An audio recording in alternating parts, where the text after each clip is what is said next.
Dumating na yung earbuds na binili ko at ito nga, pang daily driver ko pag nasa labas.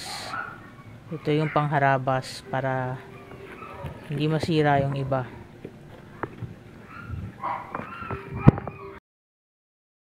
Link nito nasa description, mura lang to, wala pang 200. So okay lang na kahit mawala ako. Ito yung specs niya, post nyo na lang kung kailangan. At yan, dahil nga mura siya, binili ko. Saka mas gusto ko yung mga ganito earbuds type.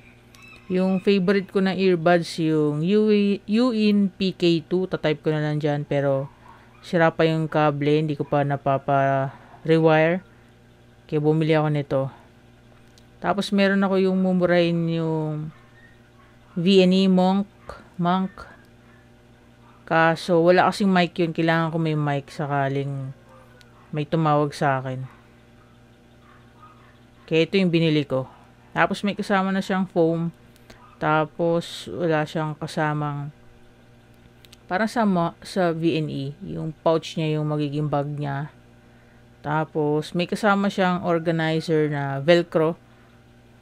Tapos ganyan siya. Ito yung binili kong kulay. Okay naman siya. Tapos naka-angle na 90 degree yung kanyang plug socket. Tapos may pindutan na siya sa pagsagot na phone. So, link na sa description. Like, comment, share, subscribe. Bye-bye.